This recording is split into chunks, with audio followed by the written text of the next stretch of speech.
Hi guys, welcome to another episode of Tease to Talk. It's definitely been a while, but I am gonna try and get back, and I'm gonna come back with a blog that I found. So yeah, there are some really cool resources out there for people that want to get into filmmaking. On one of these is a website called Stage 32. I don't remember exactly how I came across this website, but most likely it's probably due to me trying to find resources for in relation to script writing.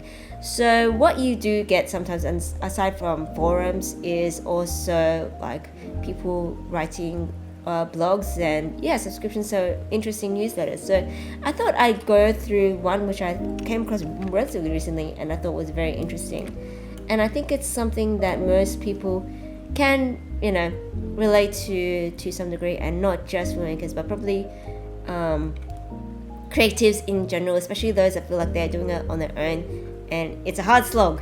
And sometimes people can get demoralized by seeing everyone else's successes aside from their own. Sometimes it's easy. I think it's important to take a step back and just remind yourself, at the end of the day, we're pretty much all in the same boat, and sometimes we all need a bit of perspective and a little bit of encouragement down it every now and then, which I think is one of the things that this blog does. So I just wanted to read through it, and at times I want to go through give a few of my points as well. So week 5, I will credit the author once I get to her, but it's called When All Slows Down, Don't Give Up.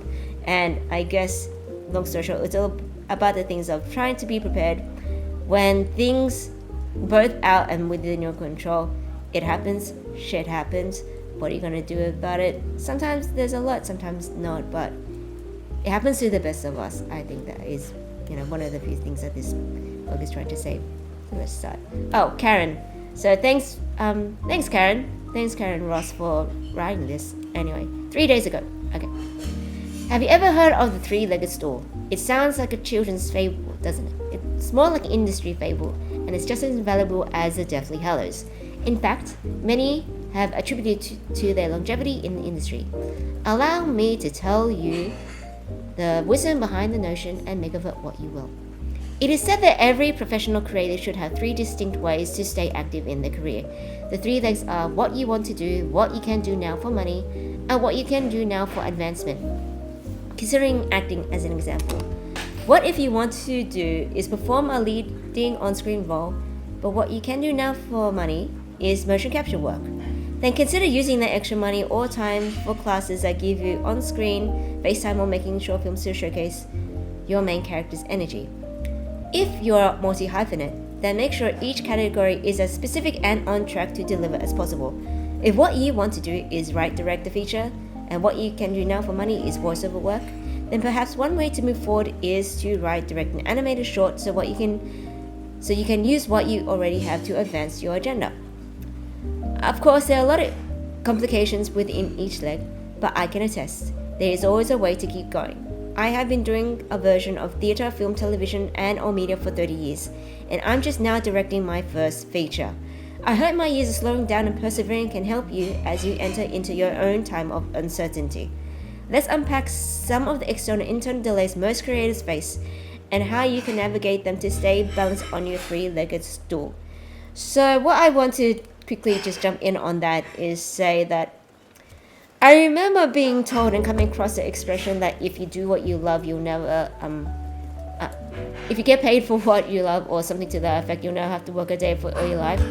I've kind of realized that for me, at the very least for me, I found it a lot better to actually create a very distinct delineation or separation between what I get paid for money and what I do that I like doing. So, for example, I love singing, I love drawing. I actually do find video editing a lot of fun. But I realized that if I were to undertake those tasks and do it as a paid job for corporate clients, my joy gets depleted very quickly, and I don't think it's me that has come across this, because I've spoken to others, some of my friends who are in other industries such as animation, who they love animating, but after doing 8 hours, let's say, under 4 days work of animating, the last thing they want to do is animate their own thing. And I can definitely say for myself, if I've been video editing for one of the things for 8 hours for a client, the last thing I want to do when I come home, or once I'm off the clock, is to do more editing. So take that as you will. Know where your energy reserves are, and know when yours is up. I think that will help a lot. So let's continue. External delays outside the project, income and housing. Financial wellness is essential to being a successful professional creative. That's not to say you have to be wealthy or well off. You do, however, have to be cautious if you want to weather every storm. The film, television, and media industry is constantly in flux, so sometimes you have to slow down to keep going. I was doing professional theatre straight out of high school, but balancing my first year of college with a full course load and 2 jobs, I burnt out in 1 year. So I became a massage therapist to be able to afford my life and return to school on my own terms, in my own time and on my own dime. Sometimes I would get bored and help out with live elements or concerts. Sometimes I would get inspired and host my own live events or participate in 48-hour film projects. Finally, when I could afford it, I signed up for a couple of community college courses just to make sure I could still pass a class. And wouldn't you know it, one of them was the Art of Film. The experience encouraged me to explore Colorado Film School when the time came to pursue my 4-year degree, and thank goodness I did. Whatever you are pursuing, whatever you are aiming for, it is not worth risking your life or livelihood. Make sure you provide for yourself and you'll be able to show up and offer your best work. No one wants to hire out of pity. They want to hire the person who is going to help the project succeed. Show them that you already know how to show up for yourself. And I'm sure most of us in the film industry are very familiar with this. You're gonna have to try and get an income one way or another. And I remember being, I think it was a few months ago, where I was on a podcast, and as a filmmaker, I just pretty much had to say that most people, especially if you're a filmmaker in Australia, you're gonna have to get used to the idea of financial instability. Now, that doesn't mean that if you want, that doesn't mean that if you happen to want to also raise a family, put them through college, university in Australia, that can't be. I'm not saying that's impossible, but there's gonna have to be other ways. You're gonna have to be able to make that happen. And most people are familiar with that. That's why they have other part-time jobs, or they know how to save up and know how to be very frugal with what they spend. It just comes with the perks of being in this field, I suppose. Family emergencies and health issues. Life does not wait for a project to end before it happens. Some of the hardest moments in one's life are simply dealing with their unavoidable mortality. After the first year in film school, I found out that my father had passed away.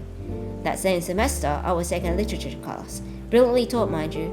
Unfortunately, so many in-class discussions were triggering my grief that I ended up failing the class.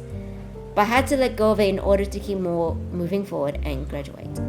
Similarly, in my senior year of college at age 30, I discovered a major medical issue that required surgery, hospitalization, and amount of medical payments that now have been added to my student debt. It took 5 years and tens of thousands of dollars out of pocket to resolve the immediate issue.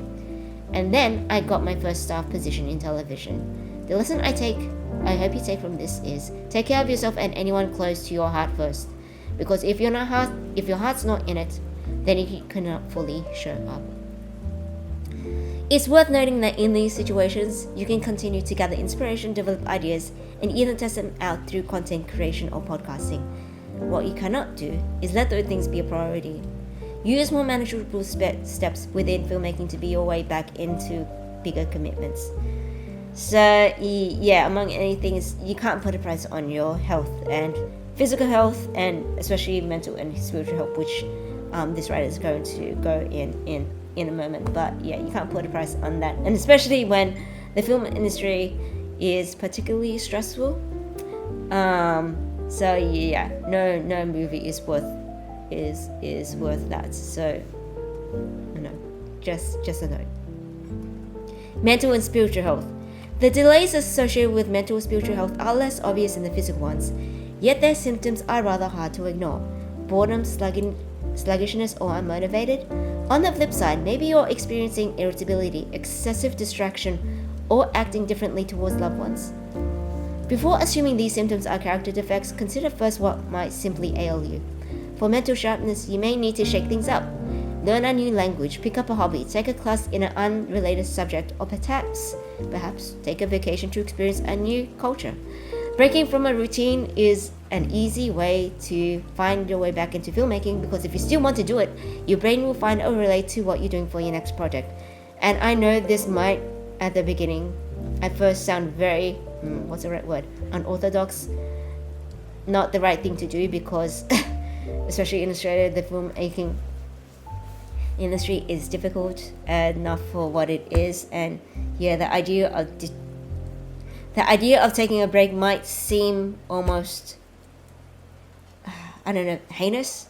Like, what are you doing? Like, isn't that just a waste of time? But I think if everything, not necessarily if you use it to just, use it to recharge your batteries, find new inspirations, and just keep you sustained in this industry, because it is a marathon, not a sprint.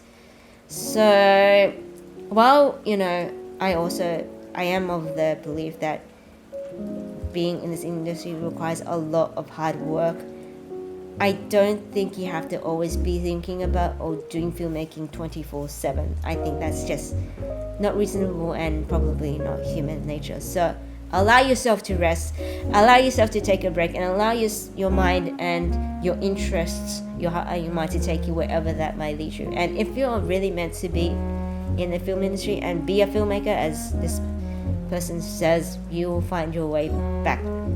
You'll find your way back to it. Spiritual health is even more elusive and more often even more difficult to adjust course. If one's spirit is not in harmony, it is often because one is not acting in accordance with their own values. How do you know what you value? Well, in character development terms, it will simply be, what does your character spend their time and money on? So ask yourself, if you had a month off, maybe even a full sabbatical, 6 months off, what would you do with your time? If you had $1 million, no debt, and no need for any necessities, what would you do with your money? Now ask yourself, with those answers, what is preventing you pursuing those wants now? Your spirit still wants these things. And if you are not working together with it, then your divided spirit may pull you off course altogether. In these cases, I recommend that creators reflect, but also develop a system to help them reflect. This could be a practice, religious or otherwise, a community, a counselor, or simply journaling to make sure they still reference their thoughts and feelings. Very well said, and I for one love journaling. Even simple stuff like, how you're doing or who you are, just to stay grounded and know that you're on the right track. Especially when, in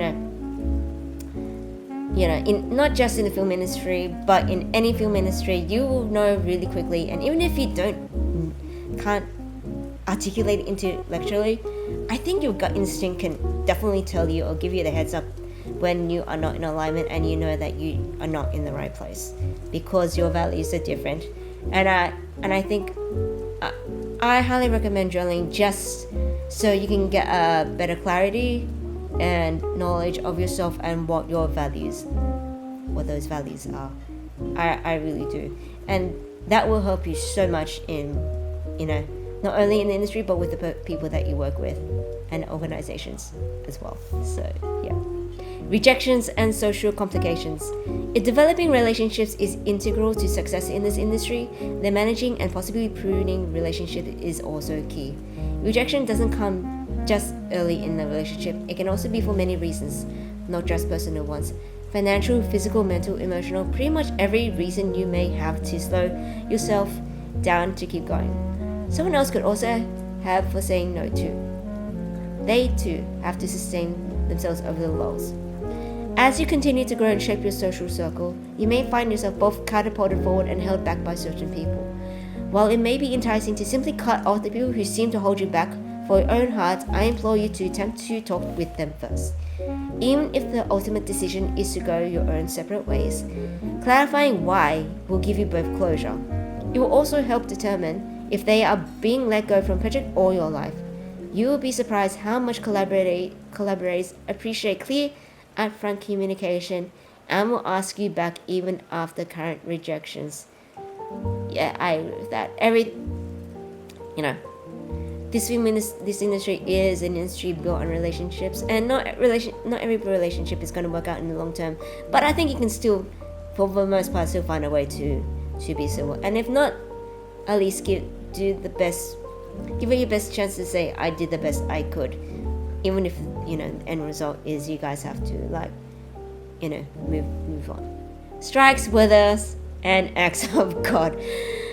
I suppose one of the things I can say right off the bat from this is, if you happen to be a very first filmmaker, start off with internal locations first if you can.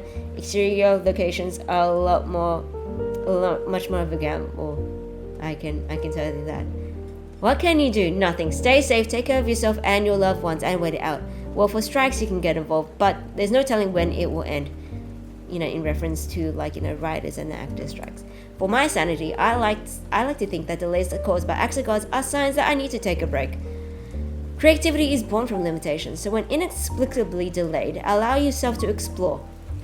Ask yourself, what else could I do right now to safely continue moving forward? Yeah, so there's always something you can do, even if it's just more writing, for example. You'd be surprised.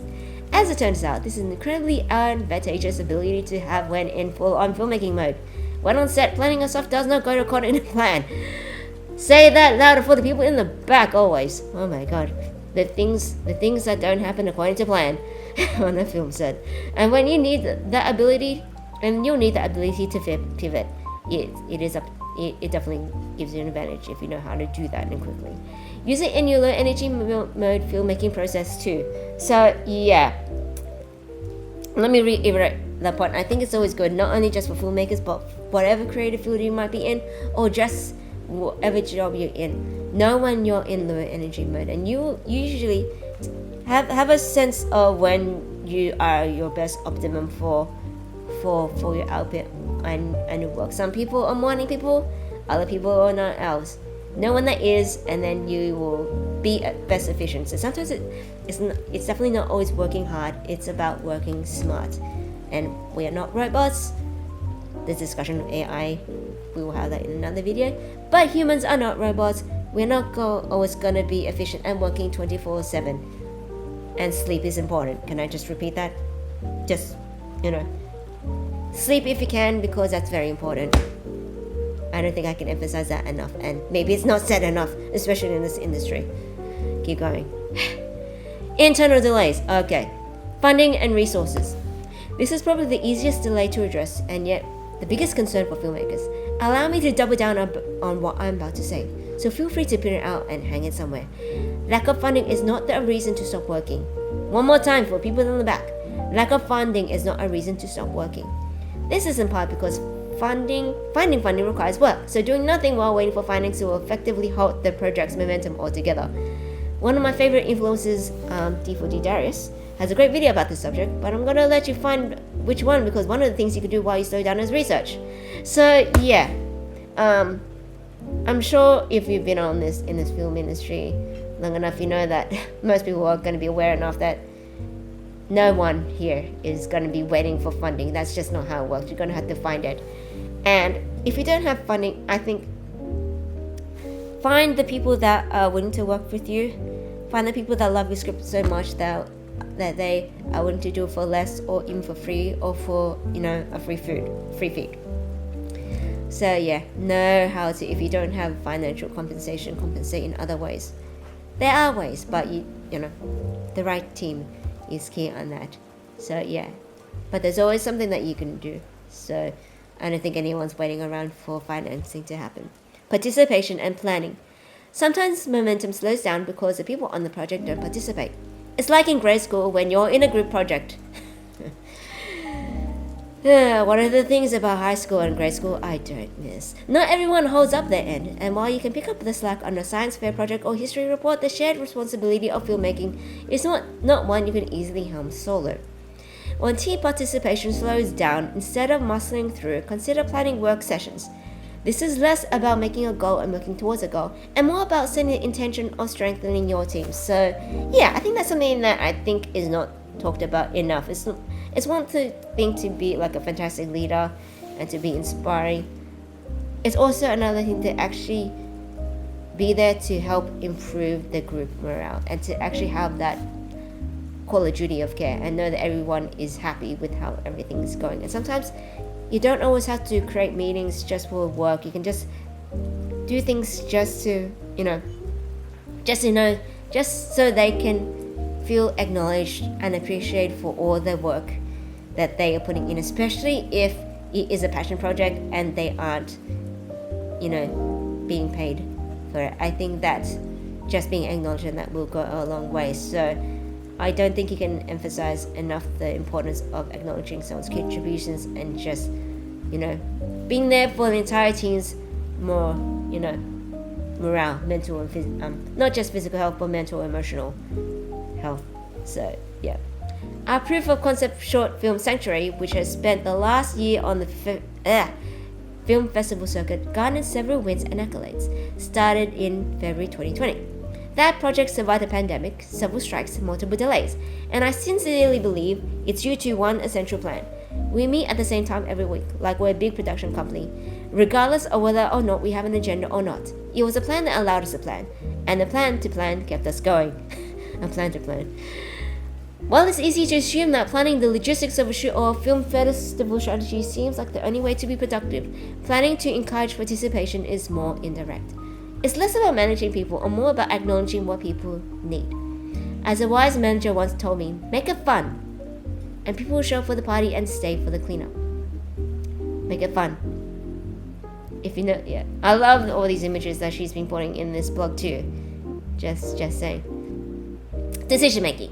Interestingly enough, having regular meetings also made making decisions far easier.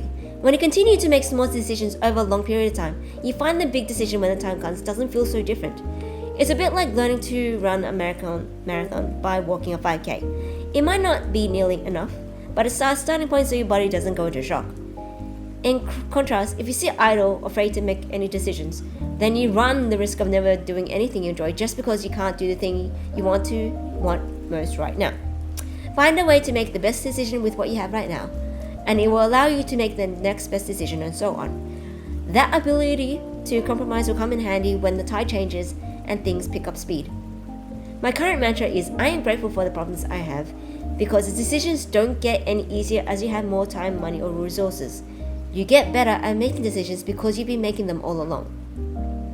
When all else fails, revisit past projects. Perhaps you can clean up a drive and create more space. Perhaps you can re-edit your reel or create behind-the-scenes shorts or photo essays. You can even reach out to old contacts to let them know what you're thinking, to know that you're thinking about them, or to see if there's a way you can help them out on their journey. By revisiting old projects and reconnecting with previous collaborators, you essentially give yourself a barometer to test if it's still closed or open. Be gentle with the stage and yourself, however. You may learn that certain things you were hoping were still open and are actually quite unavailable. You may even learn that you contributed to their end. But take note, have a drink, lick your wounds, and resolve to do better. Heck, make a plan to do better. But remember that the purpose of looking back is so you can move forward with confidence. The purpose of slowing down is you can continue to move forward. So that's pretty much the end of that. And let me just note, just to remind yourself, it's always good to take a break and to remind yourself why you got into this industry, why you like doing it in the first place, why you enjoy filmmaking, or what is it about this industry that made you fall into it. And what I personally like to do is I love going on YouTube or Instagram and just revising old clips and movies. I do that a lot and just say, oh wow, even old trailers, there's like, oh, this is the thing that drew me. I love how they edit this. I love their music. I love the cinematic shots. I love the storytelling. I love the acting. I love all these things. Just feel free to just have fun and just revisit and surf and just remind yourself why you're in this, because like I said before, it is a marathon, not a sprint. So that's pretty much it. Hopefully that will be as useful to you as you to me. But feel free to comment, let me know what you think about that, shout out to Stage 32 and let me just find her name. Shout out to Karen for writing that. Let me know what you think. Feel free to comment, like, subscribe, and let me know what you think, and I'll see you next time.